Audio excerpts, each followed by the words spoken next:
فضول اور بے فائدہ گفتگو نہیں کرتے۔ پہلی نشانی کہ زمین پہ آہستہ نرمی کے ساتھ چلتے ہیں، اکڑ کے نہیں چلتے، اور دوسری نشانی کہ وہ جب بات جاہلوں سے کرتے ہیں نا، کالو سلامہ بس سلام، فضول باس نہیں کرتے، اور ہر بندے سے مناظرہ بھی نہیں کرتے کہ جیسا بھی بندہ ہو بھائی ٹھیک ہے بھائی آؤ، اور تیسرا معنی یہ ہے کہ وہ بات ہی نہیں کرتے۔ جی ایک سلام کا یہ معنی بھی ہے، ایک تو سلام تحیت ہے نا، جو آپ کسی کو ملتے ہیں کہتے ہیں السلام علیکم، وہ کہتے ہیں وعلیکم السلام، ٹھیک ہے ہاں، اور ایک اور سلام بھی ہوتا ہے، وہ یہی ہے کہ جب جاہل ان کے سامنے آ جائیں نا، پھر ان سے بات ہی نہیں کرتے،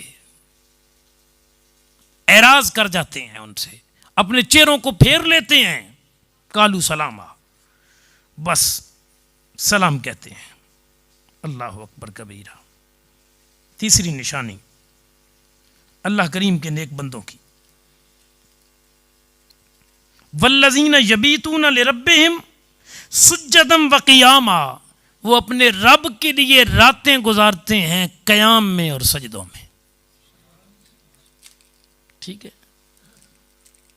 ولیوں کی راتیں داروں پہ بیٹھ کے، ہوٹلوں پہ بیٹھ کے، بیٹھکوں میں بیٹھ کے تاش اور پتے کھیلتے ہوئے، کتوں کی لڑائیوں کی بات کرتے ہوئے، اور سیاست وقت کی جو اسلام کے خلاف چل رہی ہو اس پہ 4 گھنٹے بحثوں میں نہیں گزرتی ہیں۔ اولیاء کی راتیں گزرتی ہیں تو رب کی بارگاہ میں سجدے میں گزرتی ہیں، قیام میں گزرتی ہیں، تلاوت قرآن میں گزرتی ہیں، اور رب کریم کی عبادت میں گزرتی ہیں۔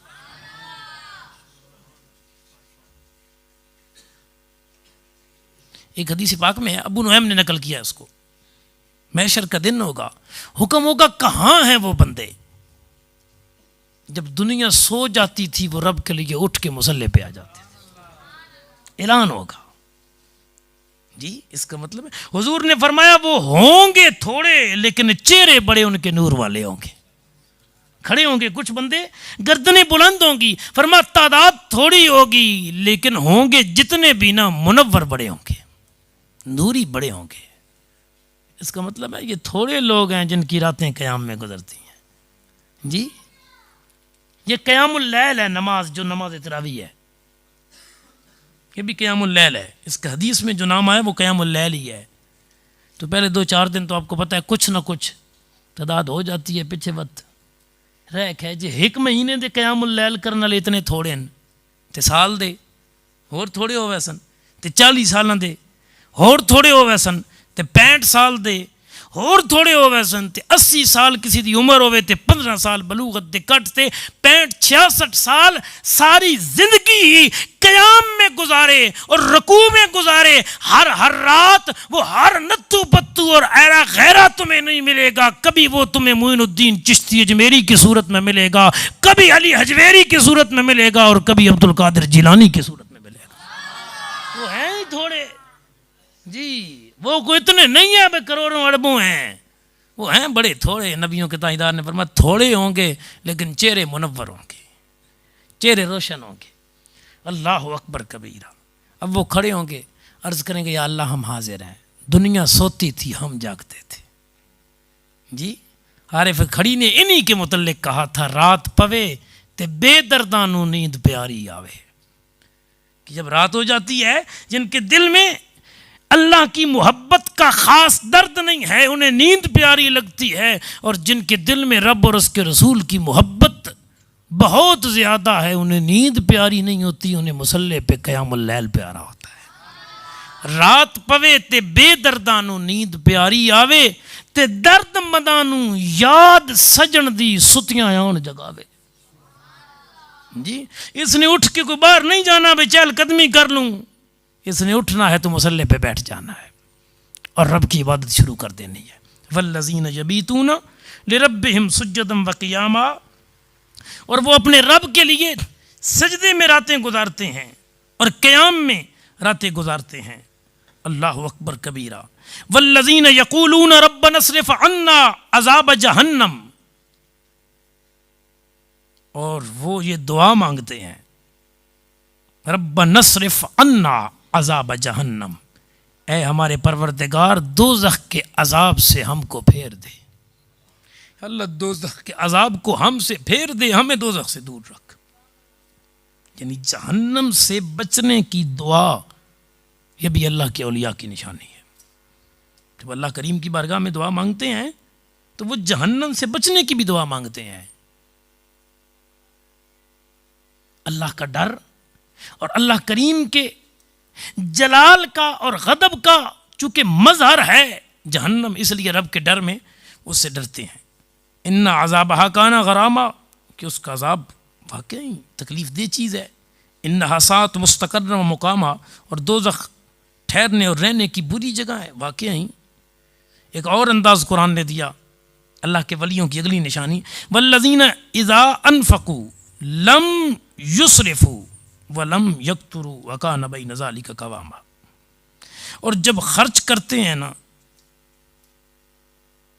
تو اسراف نہیں کرتے، اسراف نہیں کرتے اور نہ تنگی کو کام میں لاتے ہیں، بلکہ اعتدال کے ساتھ، ضرورت سے زیادہ نہ کم۔ ان کی زندگیوں کے اندر نا اعتدال ہے خرچ کرنے میں، کہ نہ بہت زیادہ خرچ کرتے ہیں اسراف، اور نہ بہت کم خرچ کرتے ہیں کہ خرچ ہی نہیں کیا۔ اب اس کو سمجھیے، مفسرین فرماتے ہیں جب آتی ہے باری نیکیوں پہ خرچ کرنے کی تو اب بھی اعتدال رکھتے ہیں۔ ایک مسلمان کے لیے جائز نہیں ہے کہ اس کے 4-5 بچے ہوں اور وہ اپنا سارا مال صدقہ و خیرات کر دے۔ آج کے دور میں اپنے لیے بھی کچھ نہ رکھے، بیوی بچوں کے لیے بھی کچھ نہ رکھے، کچھ دنوں کے بعد کی تو خاصی بات، اب لوگوں سے مانگے گا کہ مجھے دیں، مسجد تو بنوا دیتی، اس مدرسہ سے بنوا دیتا۔ تو اعتدال حدیث پاک میں جس نے میانہ روی اختیار کی وہ کبھی نقصان نہیں اٹھائے گا، وہ ناکام نہیں ہوگا۔ تو اللہ کے نیک بندے خرچ میں بھی اسراف نہیں کرتے، نہ اتنا کم کہ بالکل خرچ ہی نہیں کیا اور نہ اتنا زیادہ کہ اپنے جگہ بھی کچھ نہیں بچا، بلکہ وہ اعتدال کے ساتھ خرچ کرتے ہیں۔ اسی سارے خرچ کریں دے نا، اسراف میں ہو یا اعتدال میں ہو، اس کو چھوڑیں، آپ خرچ تو کرتے ہیں لیکن ان کے خرچ کرنے کا انداز دیکھیے جس کا ذکر اللہ نے قرآن میں کیا ہے، کہ ان کے خرچ کرنے کا انداز بھی اتنا حسن والا ہے۔ اور گناہ کے کاموں پہ کبھی خرچ نہیں کرتے، ایک معنی یہ ہے جب بھی وہ خرچ کرتے ہیں تو نیکی کے کام پہ کرتے ہیں، ایک معنی یہ کہ درمیانی اعتدال والی راہ میں خرچ کرتے ہیں، اور دوسرا معنی یہ کہ گناہ کے کام میں کبھی خرچ نہیں کرتے، جب بھی خرچ کرتے ہیں تو نیکی والے کام میں خرچ کرتے ہیں، بھلائی والے کام میں خرچ کرتے ہیں۔ اور تیسرا معنی یہ کہ اتنا اپنے اوپر خرچ نہیں کرتے جتنا اللہ کے بندوں کے اوپر خرچ کرتے ہیں، اپنے اوپر کم خرچ کرتے ہیں اور اللہ کے بندوں پر زیادہ خرچ کرتے ہیں۔ اللہ اکبر۔ اب ذرا غور سے اس کا خلاصہ سن لیجئے اور پھر سوالات کی طرف آتے ہیں۔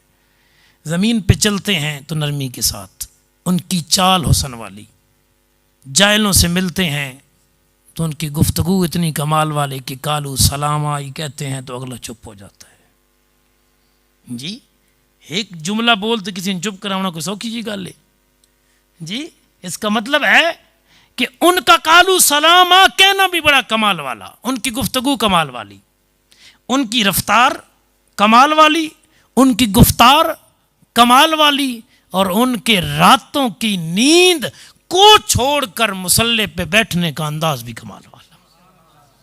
یہ نفلی عبادت ہے جی، اس کا مطلب ہے ان کے نفل بھی کمال والے، جن کے نفل اتنے کمال والے ہیں ان کے فرض کتنے کمال والے ہوں گے۔ نفلوں کی بات ہو رہی ہے نا کہ رات قیام اللیل نفلی نماز ہے، ٹھیک ہے، یہاں نفلوں کی بات آ گئی۔ اور چوتھا ان کی دعا کا انداز، وہ جہنم سے بچنے کی دعا مانگتے ہیں۔ اور 5ویں نمبر پہ گرامی حضرات کہ وہ خرچ کرنے میں نا میانہ روی اختیار کرتے ہیں۔ یہ معاملات ہے، خرچ کہاں کرتے ہیں ہم؟ اولاد پر، مکان پر، سواری پر، کپڑوں پر، مکان پر۔ یہ خرچ کرنا گویا ہمارے ہاں دنیاوی معاملہ ہے، اور اللہ کے نیک بندوں کا انداز یہ ہے کہ کام دین کا کر رہے ہوں یا دنیا کا ہو، اتنا حسن والا ہے، رب کو بھی پیارا ہے، رب کے رسول کو بھی پیارا ہے۔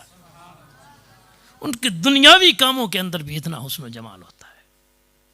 اب دیکھ لیں، آپ نے کسی کو بھی چیک کرنا ہے تو ان نشانیوں کی صورت میں دیکھیے کہ اس کی کیفیت کیا ہے.